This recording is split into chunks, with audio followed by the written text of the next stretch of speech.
Olá pessoal, tudo bem? Sou a professora Daisy, estou aqui novamente com vocês, hoje para trabalhar poluição dos ambientes. Para isso eu gostaria que vocês pegassem o livro didático de vocês, um caderno, uma caneta, caso queiram fazer algum tipo de anotação. Vamos lá então?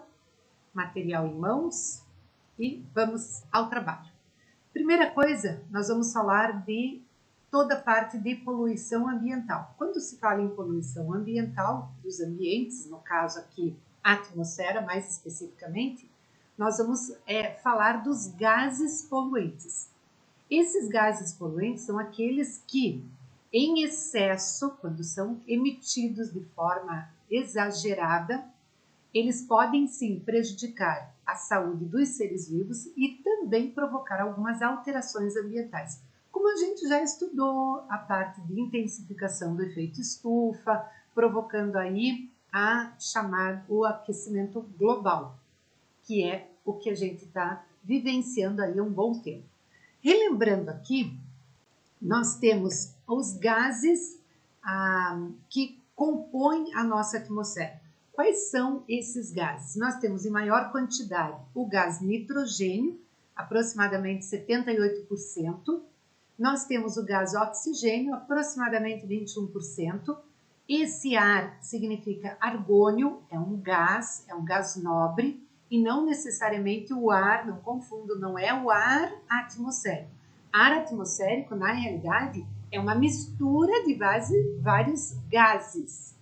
Aqui eu estou falando do elemento químico argônio, que também forma o gás argônio, é considerado um gás nobre. E nós temos também aproximadamente 0,043% de outros gases. Mas quais são esses outros gases? Se vocês repararem aqui, não foi colocado o gás carbônico nessa composição, não aparece nessa composição o monóxido de carbono, não aparece o gás metano. Por quê? Porque esses gases, na verdade, eles fazem parte essa outra parte aqui, que eu vou trazer para vocês aqui então. Esses outros gases são gases e que se eu puser esses outros que formam aqui o 0,043%, se eu jogar isso num gráfico em 100%, como que eles estariam distribuídos?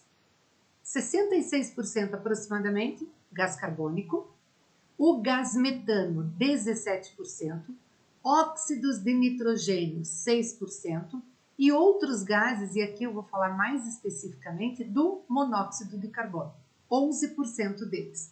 Então nós teríamos aqui, dentro desses outros gases que compõem a atmosfera da Terra, se nós jogássemos num outro gráfico de porcentagem, nós teríamos essa distribuição desses gases. O que eu vou fazer agora? Nós vamos falar sobre cada um deles separadamente. Eu vou sempre ter esse gráfico e vocês vão perceber que eu vou comentar de todos eles separadamente. Primeiro deles aqui, nós temos o gás carbônico. Então eu separei naquele nosso gráfico essa partinha azul aqui e nós vamos falar do gás carbônico. O gás carbônico, na realidade, ele é resultado de uma combustão completa de combustíveis fósseis. Esses combustíveis fósseis, tanto o de motores de veículos, como também aqueles emitidos pelas indústrias, queimadas, desmatamento. Por que o desmatamento? Porque quando faz um desmatamento, eles acabam queimando a área para poder fazer novamente, utilizar aquele solo para uma outra finalidade. Muito bem, essa combustão completa, ela emite sim o gás carbônico. Nós sabemos que o gás carbônico das aulas anteriores, nós sabemos que ele é super importante para manter a temperatura. Por que manter a temperatura? Porque ele faz parte do que nós chamamos de efeito estufa. Só que existe uma quantidade que a natureza consegue capturar e dar conta disso e reverter, devolver para nós na forma de gás oxigênio. Isso ela faz por uma reação chamada de fotossíntese. Só que quando essa quantidade de poluente de gás carbônico atinge uma emissão em que uma quantidade em que a natureza não consegue dar conta, ele coloca em desequilíbrio o efeito estufa, ou seja, ele acaba intensificando o efeito estufa. Essa intensificação nós chamamos de aquecimento global. E isso a gente já trabalhou nas aulas anteriores. Esse seria o dano principal ao ambiente e à saúde. A saúde por quê? Maior quantidade de poluição, a parte respiratória, principalmente dos seres humanos, vai ficar bem afetada. Muito bem. Segunda situação, vocês perceberem agora, eu deixei aqui em vermelhinho, nós vamos falar do gás metano. O gás metano também, ele é altamente poluente. Só que esse gás metano, ele é resultado da decomposição de material orgânico. Esse material orgânico, a gente já falou na aula passada também, ele é encontrado mais especificamente em aterros sanitários. Por quê? Porque lá tem material orgânico que entra em decomposição e ocorre a produção desse gás metano. E também na pecuária.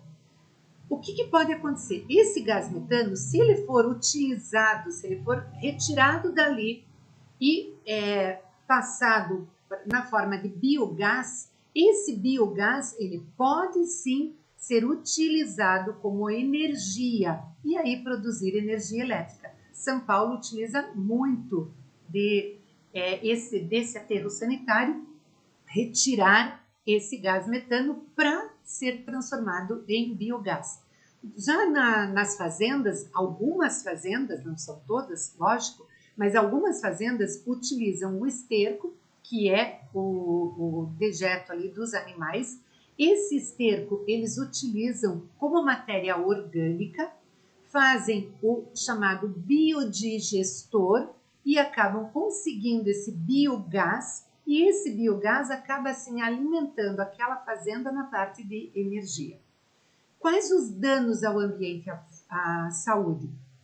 Por ser um gás também poluente, se ele for emitido de forma mais do que a natureza pode dar conta, ele também contribui para intensificar o efeito estufa e com isso desequilibra e ajuda também no aquecimento global.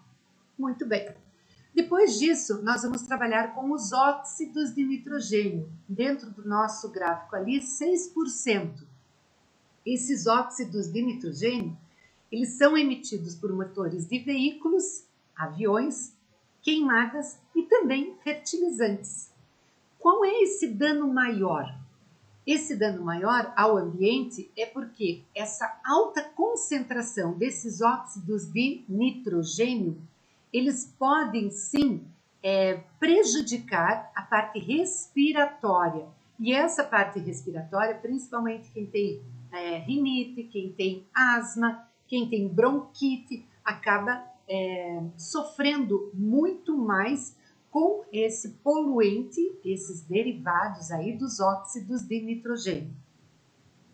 Outro que nós temos agora é o monóxido de carbono.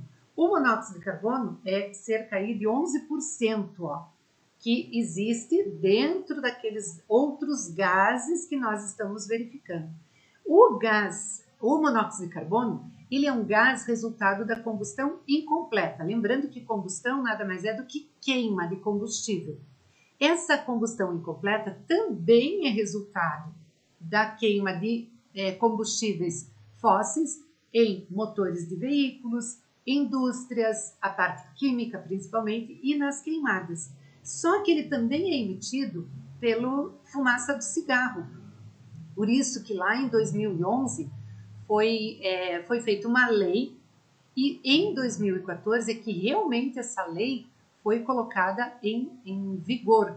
Porque a partir de 2014 as pessoas foram proibidas de fumar em ambientes fechados, justamente por essa emissão de poluentes. Esse monóxido de carbono, ele é altamente prejudicial à saúde.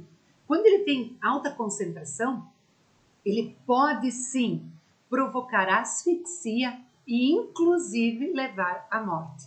Por quê? Porque as moléculas se combinam com a hemoglobina do sangue e acaba provocando essa asfixia, dificuldade na parte respiratória. Então, é um gás altamente poluente e prejudicial. Aí nós temos um outro agravante dentro dessa atmosfera, que é a chamada chuva ácida.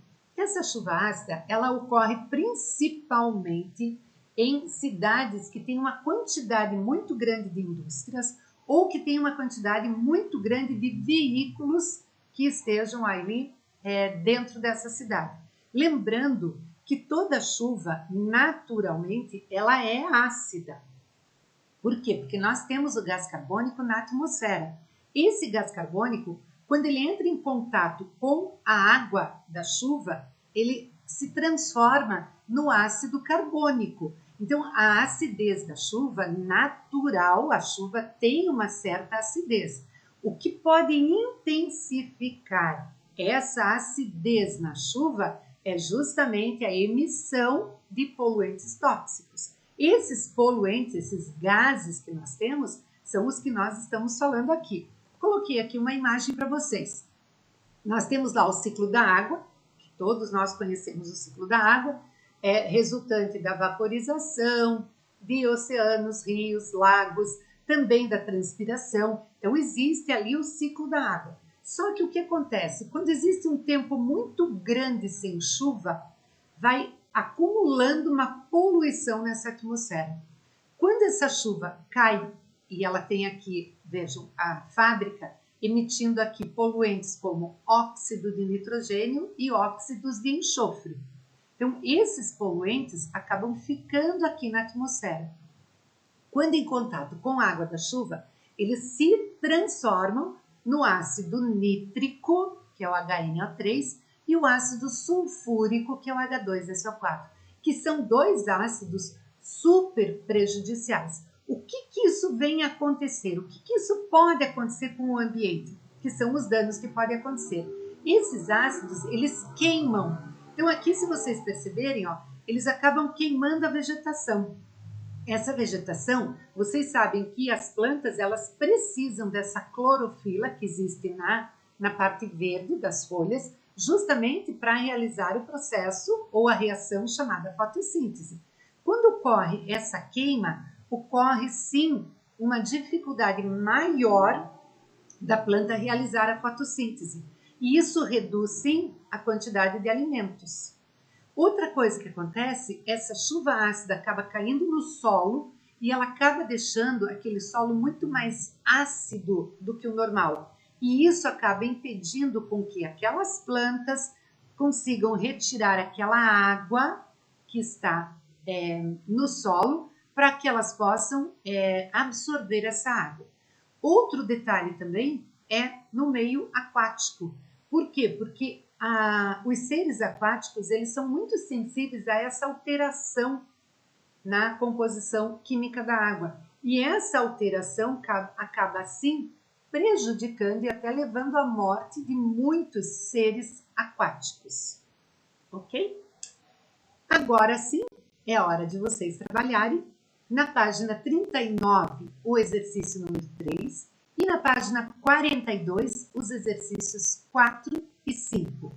E no próximo momento, eu volto para fazer a correção desses exercícios, ok? Até um próximo momento. Obrigada aí pela participação de vocês. Beijo, me liga. Fui!